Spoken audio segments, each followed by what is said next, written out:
నేడు పల్లెల్లో కంటే పట్టణ పరిసర ప్రాంతాల్లోనే పశుపోషణ ఎక్కువగా కనిపిస్తోంది. అందుకే పట్టణాల్లో నానాటికి వినియోగం పెరుగుతున్న పాల ఉత్పత్తులకు అనుగుణంగా పాడి పరిశ్రమను స్థాపించి జీవనోపాధి మార్గంగా ఎంచుకుంటున్నారు. అయితే పశుపోషణ ఆదాయ మార్గంగానే ఉన్నా వాటి నుంచే వచ్చే మూత్రం, పేడ నిర్వహణ శ్రమతో కూడుకున్న వ్యవహారం. ఇటీవలి కాలంలో కొందరు పాడి పరిశ్రమకు అనుబంధంగా వర్మి కంపోస్ట్ తయారీ చేపడుతున్నారు. పశువుల మూత్రాన్ని నేరుగా పశుగ్రాసాల పెంపకానికి వినియోగిస్తున్నారు. పశు సంఖ్య అధికంగా ఉన్న ఫారాల్లో పశువుల పేడను ఉపయోగించి అగర్బత్తీలు, ప్రమిదలు, వివిధ పరిశ్రమల్లో వంట చెరకుకు ప్రత్యామ్నాయంగా ఉపయోగించే అవకాశం ఉంది. ఇందుకోసం పేడను ప్రాసెస్ చేయడానికి కౌ డంగ్ డీ వాటరింగ్ అనే యంత్రం ఎంతగానో ఉపయోగపడుతోంది. పశువుల పేడతో ఉప ఉత్పత్తుల తయారీ ద్వారా కలిగే ప్రయోజనాలను తెలియజేస్తున్నారు ఖమ్మం జిల్లా వైరా పశుగణాభివృద్ధి సంస్థ అధికారి డాక్టర్ కె కిషోర్.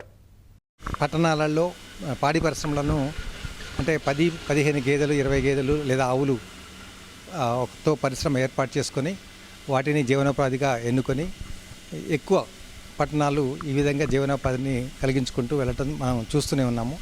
గ్రామాల్లో రైతువారీగా ఖర్చులు, ఆదాయాలు రెండు మనం జత చూసినట్లయితే కొంత నష్టాలు రావటం వల్ల రైతులు కూడా సరైనటువంటి పాలకి ధర లేకపోవటం వల్ల పాడి పరిశ్రమ పట్ల మొగ్గు చూపడం తక్కువగా వస్తుంది. దానివల్ల పశుసంపద కూడా కొద్దిగా క్షీణిస్తూ రావటం జరుగుతూ ఉంది. ఇటువంటి పాడి పరిశ్రమలలో ముఖ్యంగా పశువుల యొక్క ఉప ఉత్పత్తులు ఏవైతే ఉన్నాయో అంటే పశువుల మేత తదనంతరం వచ్చేటువంటి డంగు మేనేజ్మెంట్ అనేది చాలా సమస్యాత్మకంగా కూడుకున్నటువంటి ఇబ్బంది. ఆ పట్టణాల్లో ఏర్పరచుకున్నటువంటి పాడి పరిశ్రమలు దాంట్లో ఈ డంగు మేనేజ్మెంట్ అనేది చాలా శ్రమతో కూడుకుంది, వ్యయ ప్రయాసాలతో కూడుకున్నదిగా, లేబర్ ఇన్వాల్వ్మెంట్ ఎక్కువగా ఉన్నటువంటి ఇబ్బందితో కూడుకున్నదిగా, మరియు చుట్టుపక్కల ప్రజలకి కూడా ఈ వాసన వల్ల వచ్చేటువంటి ఇబ్బందులు కూడా తట్టుకోలేని పరిస్థితి. వీటి మీద వివిధ రకాల ఫిర్యాదులు రావటము, తదనంతరము కార్పొరేషన్స్, మున్సిపాలిటీస్ కూడా వాటి మీద చర్యలు తీసుకోవడం జరుగుతూ వస్తుంది. వీటి వలన పాడి పశువులను ఎవరైతే పెంచుతూ వస్తున్నారో రైతులు వారందరూ కూడా ఈ ఇబ్బందుల్ని తట్టుకోలేక తిరిగి వాటిని అక్కడి నుంచి వేరొక చోటకు మార్చుకుంటూ పోవటం జరుగుతూ ఉంటుంది. అయితే ఇటువంటి వాటిని మినిమైజ్ చేసుకోవటం కోసము తక్కువ శ్రమతోటి ఈ డంగ్ మేనేజ్మెంట్ ప్రాక్టీసెస్ కొన్ని మనం చూసుకున్నట్లయితే చుట్టుపక్కల కుటుంబాలకి ఇబ్బందులు రాకుండా ఉండటమే కాకుండా ఈ పాడి పరిశ్రమ నెలకొల్పుకున్నటువంటి రైతులు కూడా లేబర్ శ్రమ కూడా తగ్గించుకున్నటువంటి వాళ్ళు అవుతారు. దీంట్లో భాగంగానే వివిధ రకాల మెకనైజ్డ్ ఎక్విప్మెంట్స్ రావడం జరిగింది.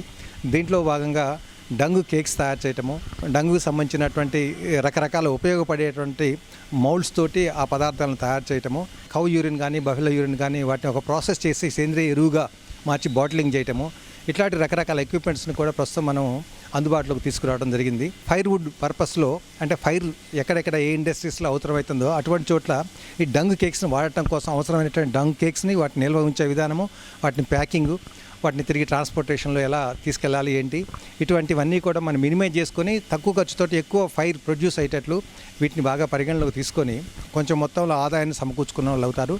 అట్లనే తక్కువ విద్యుత్ ఉపయోగించుకుంటూ ఎక్కువ లాభాన్ని బయటకు తీసుకున్నట్లు అవుతారు. పాడి పరిశ్రమలో అంటే రోజుకి ఒక 30 ఆవులు లేదా 50 ఆవులు లేదా గేదెలు ఉన్నటువంటి పాడి పరిశ్రమలో యావరేజ్గా 10 కేజీల చొప్పున ఒక 3 క్వింటాల పశువు ఎరువు లభ్యం అవడానికి అవకాశం ఉంది. వీటిని 50 కేజీల డంగుని మనం సుమారు 150 లీటర్ల వాటర్ తోటి యూనిఫామ్ స్లర్రీ తయారు చేసుకోవడం కోసం 3.5 అడుగుల ఎత్తు, 3 అడుగుల వెడల్పు, 4 అడుగుల పొడవు ఉన్నటువంటి ఒక తొట్టిని నిర్మించుకోవాల్సి వస్తుంది.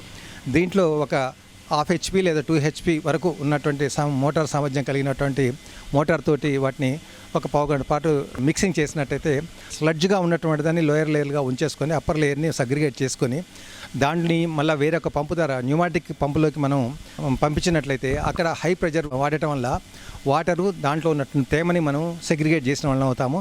దాంట్లోంచి డంగుకు సంబంధించినటువంటి పార్టికల్స్ కూడా ఇలా రావడం జరుగుతూ వస్తుంది. వాటిని రకరకాల అవసరాల కోసము మనం ఉపయోగించుకోవడానికి చాలా లభ్యత కలిగి ఉంటుంది. అంతేకాకుండా వాటిని రకరకాల సేంద్రియ ఎరువుగా నారుమళ్ళ పెంపకం కోసం కావచ్చు, లేకపోతే పశువులకు అవసరమైనటువంటి గడ్డి, వాటిని బలవర్ధకమైన పోషక పదార్థాలు కలిగినటువంటి ఎరువుగా దాన్ని ఉపయోగించినట్లయితే అవి చాలా ఆరోగ్యవంతంగా పశుగ్రాసం పెరగడానికి అవకాశం ఉంటుంది.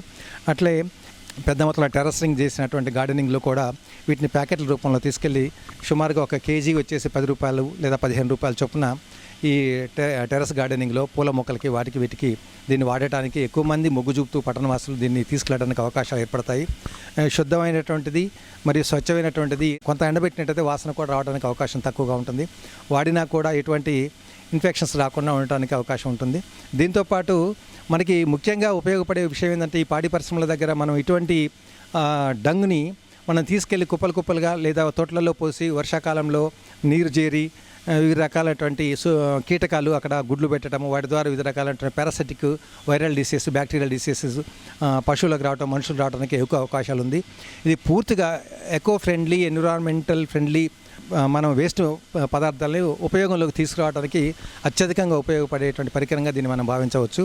ఇటువంటిని కూడా కొంచెం ప్రోగ్రెసివ్గా ఆలోచించి చిన్న మొత్తాల ఇన్వెస్ట్మెంట్ తోటి ఎక్కువ మొత్తాన్ని లాభాన్ని పొందడానికి అవకాశం ఏర్పరిచేటువంటి పరికరాలు మనం సక్రమంగా ఉపయోగించుకున్నట్టయితే పశువుల ప్రొడక్ట్స్ ఏవైతే పాలు, పెరుగు ఇలాంటివి ఉన్నాయో వాటి నుంచే కాకుండా పశువుల యొక్క పెండ, రొచ్చు వాటి నుంచి కూడా మనం ఇంకా రకరకాలైన ఉప ఉత్పత్తులను తయారు చేయడానికి అవకాశం ఉంది. మిల్క్ ఇండస్ట్రీసు లేకపోతే ఎలక్ట్రిక్ ఇండస్ట్రీసు వీటిని వాళ్ళు ఫైర్వుడ్ కోసము పచ్చని చెట్లు నరికే బదులు వీటిని తీసుకెళ్లి వాడటానికి ఎక్కువగా ఉపయోగపడుతుంది. దాంతోపాటు వీటిలో నుంచి ధూప్ స్టిక్స్ తయారు చేయడం కోసము ఇటువంటి వాటి మీద పూర్తిగా అవగాహన ఏర్పరచుకుని రైతులు వాటిని ఇన్స్టాల్ చేసుకున్నట్లయితే ఖచ్చితంగా ఈ పాడి ఉత్పత్తులతో పాటు ఇతర ఆదాయాన్ని కూడా పొందడానికి అవకాశం ఉంది. ఆవుమూత్రంలో ఉంటే ఎలిమెంట్స్ అన్ని కోట్ల పరిగణలో తీసుకున్నట్లయితే వివిధ రకాల సూక్ష్మ, స్థూల మూలకాలు, ఇతర వైటమిన్స్ కూడా ఉన్నాయని ప్రయోగాత్మకంగా తెలియటం జరుగుతూ వస్తుంది. అట్లనే ఈ స్లర్రీ ద్వారా వచ్చినటువంటి డంగ్ మెటీరియల్ ఏదైతే ఉందో వాటిని పొడి రూపంలోకి మార్చుకొని పొలాల్లో చన్నుకోట్లయితే స్థూల, సూక్ష్మ పోషకాల యొక్క లోపాలు కూడా మనం తగ్గించుకున్న వాళ్ళం అవుతాము. మొక్కలు కూడా బలంగా పెరగడానికి అవకాశాలు ఉంటుంది. ఖమ్మం జిల్లా టేకులపల్లి గ్రామంలోని శ్రీ వెంకటేశ్వర గోశాలలో కౌ డంగ్ డీ వాటరింగ్ అనే యంత్రం ద్వారా పశువుల పేడ నుంచి ఉప ఉత్పత్తులు, మూత్రాన్ని శుభ్రపరిచి బాటిలింగ్ చేస్తున్నారు. ఔషధ తయారీ పరిశ్రమలో వీటికి డిమాండ్ ఉందంటూ వివరిస్తున్నారు ఇక్కడి నిర్వాహకులు. ఈ cow dung dewatering machine అనేది ఒకటి ఏర్పాటు చేసుకున్నాము. దానికోసం మనం ఒక 4 అడుగుల ట్యాంక్ కట్టించి రోజటి పెండని దాంట్లో వేసి పల్సగా అయ్యేంత వరకు వాటర్ పట్టుకొని దాన్ని పల్సగా చేయడానికి ఒక మోటార్ ఉంటుందండి. దాంట్లో నుంచి ఇంకో మోటార్ ద్వారా మిషన్లోకి వెళ్ళి అది పెండను పొడి ఎరువుగా మారుస్తుందండి. ఈ మిషన్ వచ్చేసి 3 HP మిషన్ అండి. ఇది దాదాపుగా ఒక 1,50,000 వరకు ఉంటుంది. దీని ద్వారా వేస్ట్ వాటర్ కూడా మనం పొలాల్లోకి వాడుకోవచ్చు అండి. సేంద్రియ వ్యవసాయానికి ఏదైతే ఉందో దానికి చాలా బాగా పనికొస్తుందని ఇది తయారు చేయడం జరుగుతుంది. 4 అడుగుల ట్యాంక్ అండి. దీంట్లో 3 టన్నుల వరకు పెండ పడుతుంది. ఆ పెండ ద్వారా మనకి దాదాపు ఒక 1.5 టన్నుల వరకు అవుట్లెట్ వస్తుందండి. అది రావడానికి మనకు ఒక 2 to 3 అవర్స్ పడుతుందండి. మనకి ఎన్ని ఆవులు ఉన్నా కానీ రోజు పెండని పక్కకి వేసుకొని దాన్ని ఒక 1 వీక్ ఒకసారైనా చేసుకోవచ్చు, తక్కువ ఆవులు ఉంటే. ఒకవేళ ఎక్కువ క్వాంటిటీ ఉంటే రోజుకోసారి చేసుకున్నా బాగానే ఉంటుందండి. ఇది వచ్చేసి మనం కేజీ 10 రూపీస్కి ఇస్తున్నామండి. దీన్ని సిటీలో వాళ్ళు ఇప్పుడు టెర్రస్ గార్డెన్స్ అని చేసుకుంటున్నారు. వాళ్ళందరూ వాటి కోసం తీసుకెళ్ళడం జరుగుతుంది. అలాగే రైతులు కూడా ముందుకు వస్తే ఇంకా బాగుంటుంది అని ఆశిస్తున్నాం. ఇది గోవర్క్ తయారు చేసే మిషన్ అండి. దీని ద్వారా గోమూత్రం అనేది ఫిల్టర్ అయ్యి మనకి మెడిసిన్ లాగా వాడడానికి పనికొస్తుంది.